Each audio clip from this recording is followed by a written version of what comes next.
Good afternoon. My name is John Michael Nida, and I'm going to talk to you about the R word, or rather, retarded, and how it is improperly used in society today. Now, according to the U.S. Department of Labor, nearly 50 million people in the United States have a disability.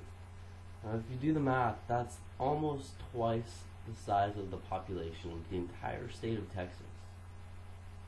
Now, in my opinion, people with disabilities deserve the same respect that people without disabilities do. They are people after all. Well, I'm going to stand that the R word, or retarded, should not be used at all due to its offensive nature towards people with disabilities.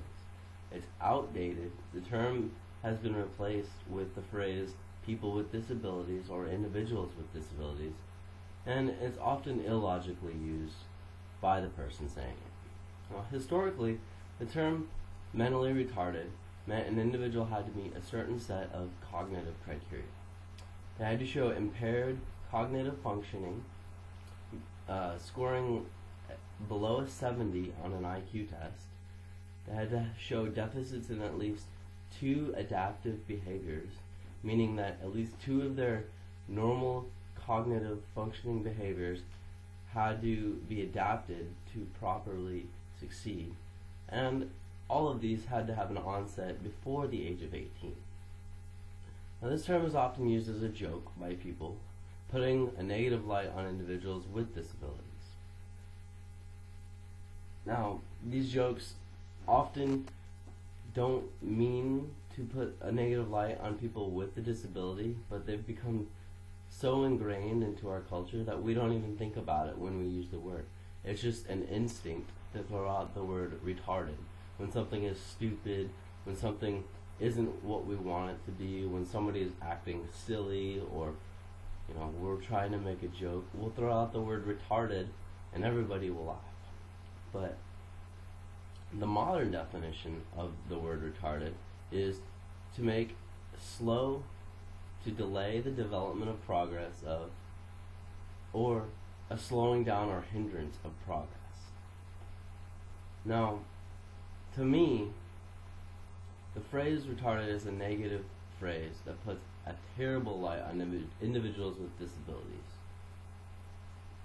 We should think of them as people first, not their disability and then the person. This is the movement that the world of disabilities is trying to make. It's called person first phrasing, or person first action. Individuals with disabilities deserve the same respect as individuals without disabilities. They are people first and foremost, and that's how we should think of them. In my opinion, thinking of the definition of the word retarded, to make slow, delay the development of progress, or slowing down or hindering progress, the only people who are really being quote-unquote retarded are the people who are using the word retarded improperly today. The people who are using the word retarded as a joke, as a way to poke fun at somebody or to make fun of somebody. That's the only instance of the word retarded being properly used, is when people misuse the word itself. As contradictory as that sounds, the people saying the word retarded are the ones being retarded themselves. So remember, respecting individuals with disabilities is a choice. You don't have to do it. It's not a law. Nobody's making you be considerate towards others. That's on our own consciences. It's up to you to decide whether or not it's worth it to give respect to people with disabilities. It's up to you to make sure that this negative word isn't used ever again, in any circumstance, whether you're referring to an individual with a disability or if you're just making a joke. I say, make the stand not to say the word retarded. Put the R word to rest. And remember that if you choose to use the word retarded, the only one being retarded by its definition is you. Thank you.